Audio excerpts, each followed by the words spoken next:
Bonjour à toutes et à tous, citoyennes et citoyens qui regardez cette vidéo de ma chaîne YouTube. Si vous la regardez, cela veut dire que vous avez envie de vous informer et vous avez envie de développer votre esprit critique. Parce que, comme je l'ai mis dans ma devise, la devise de ma chaîne, c'est « Conscience et intelligence sont deux armes de résistance ».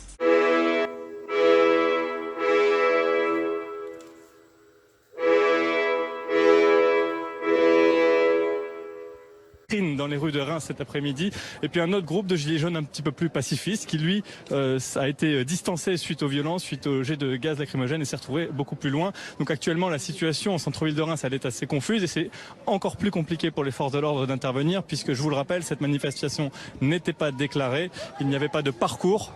Oula, à l'instant une passante a été bousculée lors du passage des policiers. Je ne sais pas exactement ce qui s'est passé.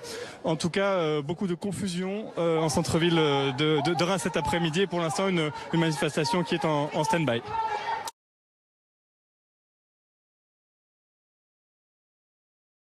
Et donc ça, c'était pour la déception que nous a causé le procureur de la République, Mathieu Bourrette. Mais comme je vous l'avais dit, il y a aussi les trois avocats que Dominique et moi nous avons contactés qui nous ont énormément déçus à divers titres. Donc je vais pas détailler, mais bon, je vais quand même vous donner un aperçu de leur, de leurs compétences et de leur intérêt. Alors le premier, que nous appellerons Monsieur X, eh bien tout simplement, il était assez indifférent. Je pense aussi que, comme disait Dominique, étant donné que c'était une gilet jaune, il pensait peut-être qu'elle n'avait pas de cervelle. Et à un moment donné, au mois de juin, il a prétendu, lorsqu'il avait envoyé sa convention d'honoraires à Dominique et lorsqu'il lui avait envoyé sa première facture, donc il a prétendu qu'il avait écrit au procureur pour savoir ce que le procureur comptait faire. Malheureusement, il n'a absolument pas proposé de donner copie de ce courrier au procureur et il n'a pas non plus dit quelle avait été la réponse du procureur.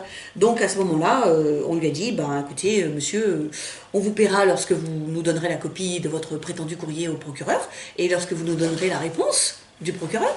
Donc il n'a pas aimé et il a dit, c'est comme ça, écoutez, voilà, vous me payez et puis au revoir. Le deuxième, il s'appelle Monsieur Y. Donc le deuxième, je m'en suis tout de suite méfiée parce que le 4 juillet 2019, lorsque nous nous sommes rendus avec mon ami Dominique et son époux au cabinet de cet avocat, eh bien, on est entré dans son cabinet. Moi, j'avais apporté sur une clé USB tous les documents que j'avais récoltés depuis l'agression, c'est-à-dire articles de journaux, des documents. Et je voulais les lui donner. Et en fait, ce cher monsieur, à peine ai-je posé mon postérieur sur la chaise devant son bureau, qu'il m'a dit j'ai cru comprendre que vous étiez la témoin, mais en fait, je ne peux pas vous parler dans mon bureau. Et donc, je vais vous demander de sortir. Alors, j'étais assez interloquée, parce qu'en tant que témoin, étant donné qu'il doit défendre les intérêts de sa cliente, et en tant que témoin, j'ai vu des choses que... voilà, donc j'étais interloquée. Mon amie Dominique aussi d'ailleurs, mais elle ne savait pas quoi répondre, quoi. Donc j'ai dit, écoutez, voilà, je vous ai apporté des documents sur une clé USB, je vous les laisse. Oui, merci. Et donc, il m'a fait sortir et j'ai attendu dans la salle d'attente. Et ensuite, ce cher monsieur, il n'a pas donné de nouvelles pendant plusieurs semaines. Et à un moment donné, comme je vous l'ai dit, le procureur aurait dû nous donner des nouvelles fin décembre, mi-décembre. L'enquêtrice m'avait dit mi-décembre 2019. Donc comme nous n'avions toujours pas de nouvelles, eh bien Dominique a envoyé un courrier à cet avocat en lui demandant si lui, il avait des nouvelles.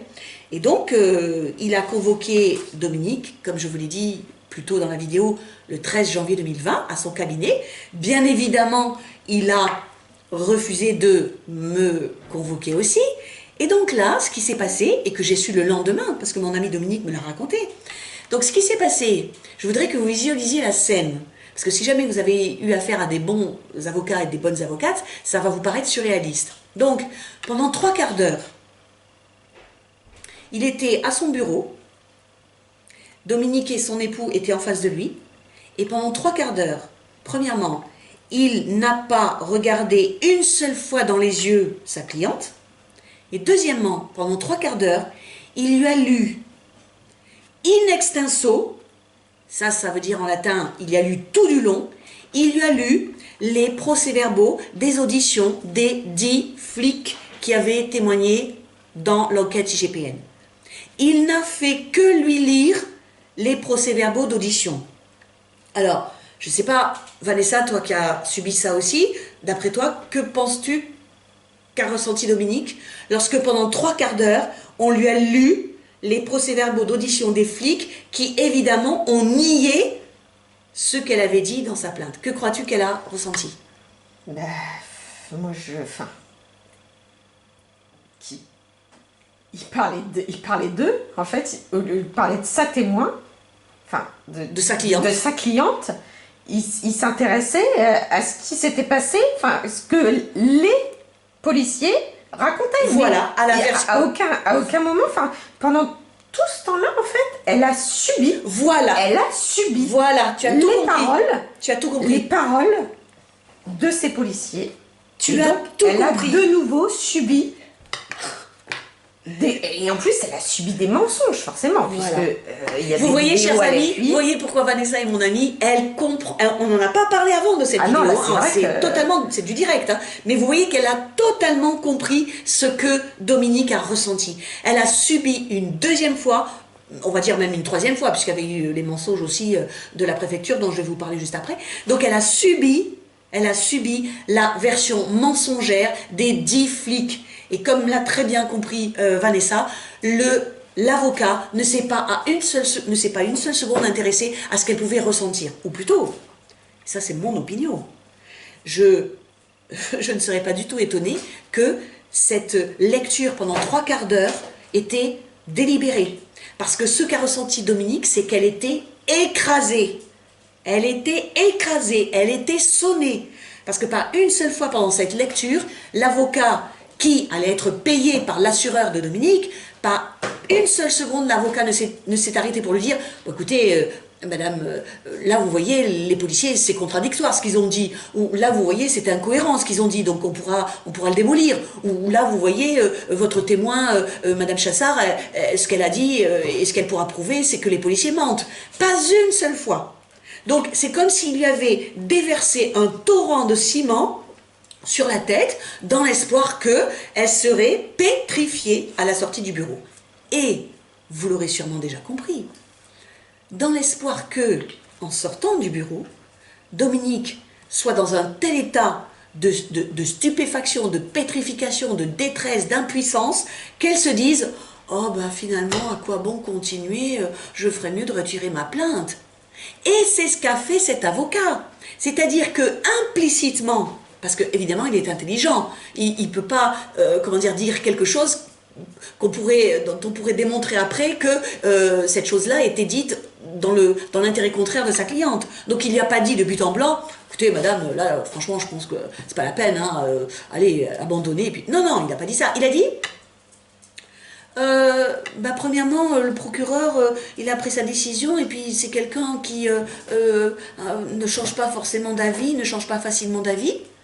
Toujours, comme je vous l'ai dit, sans lui dire ce que le procureur avait décidé. Alors qu'à ce moment-là, le 13 janvier 2020, cet avocat savait ce que le procureur avait décidé, c'est-à-dire le classement sans suite.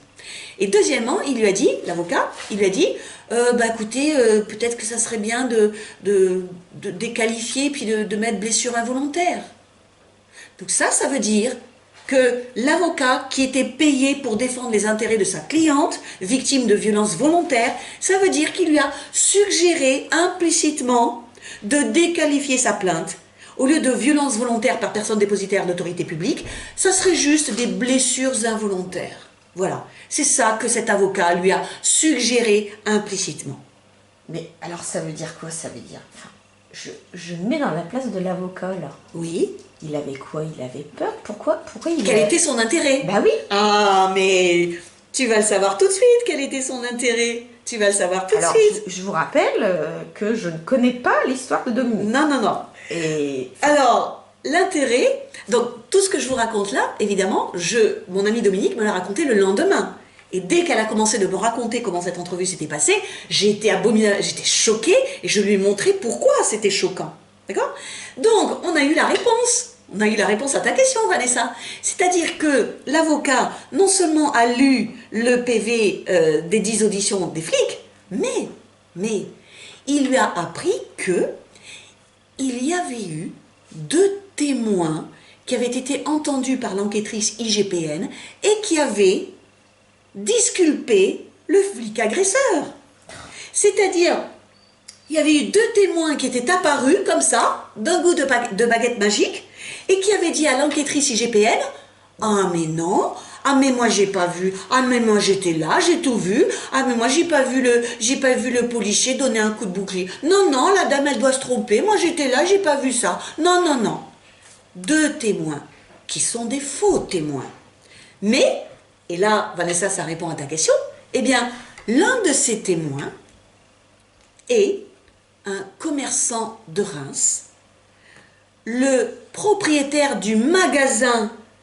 Je vous ai dit que au début, quand on a vu les policiers, ils étaient à l'angle d'un magasin de vêtements qui s'appelle Magnum. Et donc, l'un des 2 faux témoins est le propriétaire du magasin Magnum dans la rue Condorcet au 22, au numéro 22.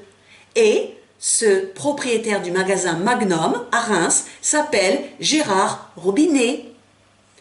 Et il se trouve, et ça je l'ai appris par la suite d'une personnalité politique à Reims, qui connaît bien justement les gens de ce milieu, eh bien, M. Gérard Robinet est un bon ami de l'avocat qui, le 13 janvier 2020, a déversé sur mon ami Dominique le tombereau des auditions des 10 flics et des 2 faux témoins.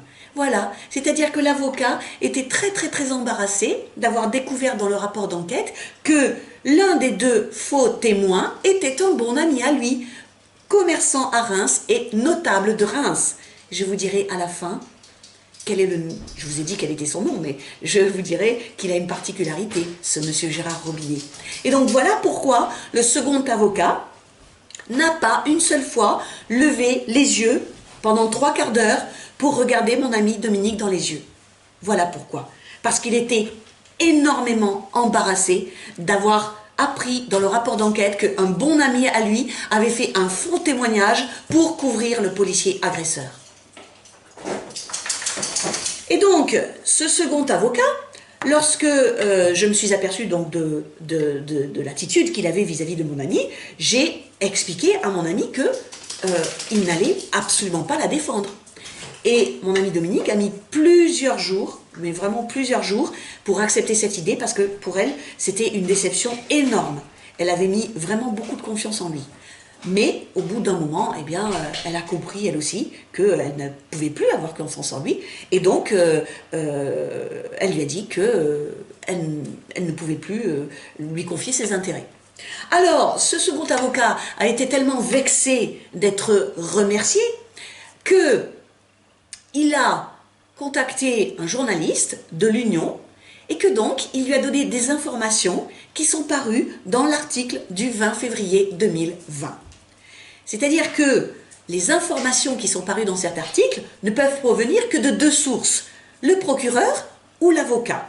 Tandis que le procureur a nié par écrit que non, c'est pas lui qui avait fait fuiter dans la presse, bien il ne reste que cet avocat. Donc, j'annonce dès à présent, le lundi 20 juillet 2020, et je l'avais déjà écrit à cet avocat au mois de février, eh bien, je vais faire un signalement au bâtonnier de l'ordre des avocats de Reims concernant l'attitude de cet avocat. Voilà. Le troisième, en fait, nous l'avons contacté parce que j'avais découvert dans mes recherches qu'il faisait partie du collectif Robe Noire et Gilets jaunes. Peut-être en avez-vous entendu parler, ce sont des avocats qui se sont regroupés pour défendre justement les gilets jaunes victimes de la répression policière ou de la répression judiciaire. Et donc, c'était déjà un gage, à mes yeux, c'était déjà un gage d'honnêteté et d'engagement. Donc, nous l'avons rencontré à la mi-janvier 2020 et il habite à Chaumont, dans la Haute-Marne. Et un bon signe, un bon point pour lui, c'est que le premier entretien que nous avons eu avec lui, qui a duré à peu près 1 heure et demie, il ne nous a pas fait payer. Donc on s'est dit avec mon ami Dominique, déjà il a l'air engagé, ensuite il n'a pas l'air, comment on appelle les gens qui ne veulent que le fric, bref, il n'a pas l'air d'avoir envie que d'argent. Et il a accepté donc de défendre les intérêts de Dominique au début février. Et je lui avais bien dit que j'étais témoin, je lui avais bien dit que je pouvais faire en tant que témoin certaines actions pour faire prévaloir la vérité, mais que j'acceptais que ce soit lui le capitaine et que je suivrais la stratégie qu'on aurait élaborée ensemble. Donc pendant plusieurs semaines, je n'ai rien fait parce que je me disais, c'est lui qui va nous donner la stratégie à suivre. Eh bien, croyez-le ou pas, mais depuis le 4 février 2020, eh bien, cet individu n'a rien fait. Rien du tout. C'est-à-dire que quand on lui a appris que le procureur aurait classé sans suite la plainte de mon ami Dominique, eh bien, il m'a dit au téléphone, cet avocat, que c'était lui qui se chargeait de demander au procureur d'envoyer l'avis de classement sans suite. Il ne l'a pas fait. Lorsqu'on a appris qu'il y avait l'article de presse et qu'il y avait des informations qui avaient fuité, qui venaient soit du procureur, soit de l'avocat, il a dit qu'il allait demander des explications. Il n'a pas fait. Et depuis la mi-mars 2020, nous lui demandons, par écrit, de communiquer à Dominique le rapport d'enquête intégral de l'IGPN. Pourquoi ? Parce que Dominique, justement, a besoin de connaître les mensonges qui ont été proférés par les flics et par les 2 faux témoins, et que, étant donné que ça va être, une épreuve pour elle, eh bien, elle veut le faire en ma compagnie, comme ça sera un soulagement pour elle d'avoir quelqu'un à ses côtés quand elle lira les mensonges. Voilà. Eh bien, l'avocat, le 3e avocat de Chaumont, dans la Haute-Marne, refuse, depuis la mi-mars, il refuse de communiquer à sa cliente le rapport d'enquête IGPN. Il refuse, tout simplement. Voilà. Et donc, là encore, ça a été une énorme déception pour Dominique. Et même si moi, si vous voulez, maintenant je suis aguerrie, ça me fait plus rien de voir des avocats ça me fait plus rien. Mais Dominique, ça l'a touché énormément. Énormément. Et donc, là encore, il a fallu plusieurs semaines pour qu'elle accepte la trahison de cet avocat. Et donc, c'est avec son accord que, il y a quelques jours, j'ai envoyé un courriel à la bâtonnière de l'Ordre des avocats de la Haute-Marne pour signaler l'attitude de ce 3e avocat qui était, à mes yeux, indigne de sa profession et du serment qu'il a fait en tant qu'auxiliaire de justice. Voilà.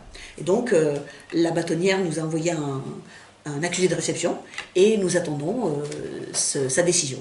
Parce que ce dont Dominique a absolument besoin, c'est d'avoir le rapport intégral de l'IGPN pour savoir qu'est-ce que les 10 flics et les 2 faux témoins ont dit précisément afin de pouvoir, démontrer leur mensonge. Voilà. Alors, est-ce que tu peux expliquer vite fait ce que c'est qu'une bâtonnière? Parce que peut-être que les gens qui te regardent, qui t'écoutent ne savent pas.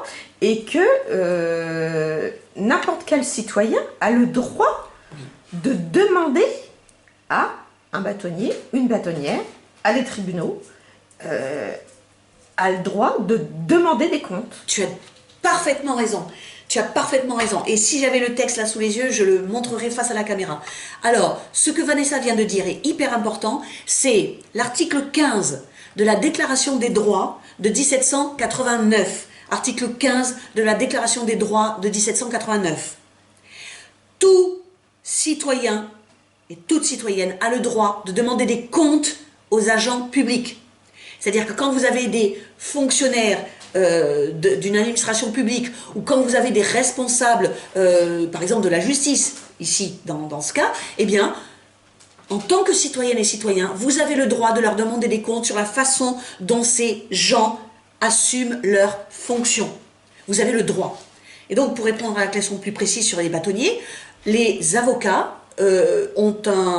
sont inscrits dans une organisation qu'on appelle un ordre. Non, ils sont inscrits dans un barreau. C'est une liste des avocats dans un certain territoire, par exemple dans un département. Et puis, il y a un ordre des avocats qui comprend certains avocats et avocates, et cet ordre a pour mission de contrôler le travail, de contrôler la déontologie, c'est-à-dire la façon dont les avocats et avocates respectent les règles de leur profession. Et le chef ou la chef de cet ordre des avocats s'appelle le bâtonnier ou la bâtonnière. Voilà.